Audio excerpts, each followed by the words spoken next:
Hello everyone, welcome back. Today I'm going to talk about spear and shield as a weapon combination. And this was very popular in the ancient world. And we're going to talk about why it was so popular and why it kind of fell out of favor.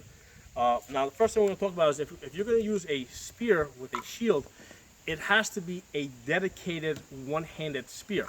Okay, you can't just take a two-handed spear and just use it with a shield. It has to be light enough, and I find that is around 2 pounds. So it has to be light enough so that you can hold this, okay, and control it and hit what you want to hit. Okay, so weight is a big issue when you're working with a long weapon like this. Now it can be, this is about 6 foot. It can be longer than this if you make the shaft thinner. And obviously, if you make the shaft thinner, the better chance it might break. But I believe that you have to stay in that 2 pound range, maybe 2¼ pounds, definitely nothing more than 2½ pounds, in order for this to be most effective. Okay, unless of course you're humongous. I mean, if that's the case, by all means go for the 3 pounder. But for me, it's a 2 pound spear is pretty optimal. And I can use this overhanded just as well. Okay, you can aim it, control it. Work different angles. Okay, so 2 pounds works good for me. All right, now let's look at some heavier spears. Okay, let's say I have here a let's put this here. Okay, basically here I have a 9½ foot pole. Okay, works really good if you're fighting this, two-handed.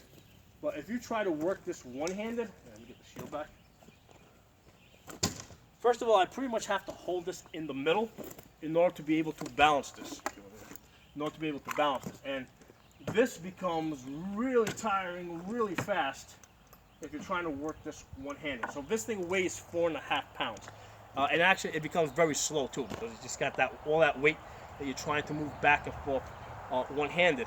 And the other thing to notice is look how much of the spear is back there. Okay, I pretty much need to hold this in the center in order to be able to control this.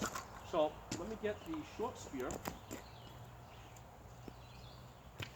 Okay, I need to hold this in the center in order to be able to balance this. The 2 pound spear, I can hold it a little further back of the center, and what happens is, and I can, by holding, I can still control this and get this where I want to get it, because it's lighter. And what happens is, even though this is 10 feet, right, most of that length is back there. So when I put my hands side by side, okay, even though I got 9½ feet here, 6 feet in my left hand, I only have about an extra foot, effective reach out front, okay, because I need to hold this in the middle, whereas this I can hold a little further back. So that's a significant factor. Okay? Let me put this down. Here I got a 7 foot, and I've actually done melees with this, where I've actually tried it with the shield, and believe me, I got very tired very quickly trying to work this one-handed. Definitely got to hold this in the middle, right? And this again becomes really slow, hard to aim, hard to control, because it's just, this weighs 3½ pounds. And again, I need to hold this more towards the center, and when I hold this towards the center, I really don't get much more reach out there. Okay, they come out about the same lengthwise, and the reason is because the heavier spear has so much weight back there where it's really not doing me any good. So that's the reason why I say a 2 pound spear is pretty optimal for one-handed use. Okay, so let's put this out of the way,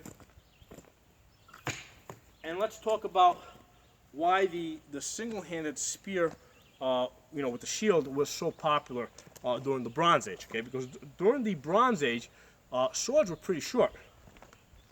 Get a sword out. This measure is a good approximation of a Bronze Age sword in terms of length. Okay, so when I'm holding this in an optimal position where I can, where I can control it and hit my target, okay, when I put these two side by side, the spear gives me, about at least almost 2½ times the reach that the short Bronze Age sword gives me. So mind you that, the Bronze Age progressed into the Iron Age, and that progression, happened at different rates throughout Europe. Some places were in the early Iron Age, where other places were, moved a little bit faster forward. So what happened, so why did they move from the spear and shield to sword and shield? Well, what happened is, as you get the progression of technology, swords started becoming longer, okay? So eventually what we do is we end up with a sword like this, okay, the Type X sword. So when you got the Type X sword, and again, I'm holding this spear in a position where I can control it and use it effectively. When I hold it side by side with the spear, okay, the spear still, still longer, but it's only longer by maybe a foot and a half, and this gives me the option to make cuts. I can make cuts as well as thrusts, which I can then turn into cuts. Okay, so this becomes a lot more versatile, as it becomes, longer. So that's why I believe we have the transition from spear and shield over to sword and shield. Okay, so a couple of things for you guys to think about and try out. If you guys got any comments or perhaps any ideas I haven't thought of, by all means, please post them in the comments section. And if you're not a member of the channel, please subscribe. Look forward to seeing you guys next time.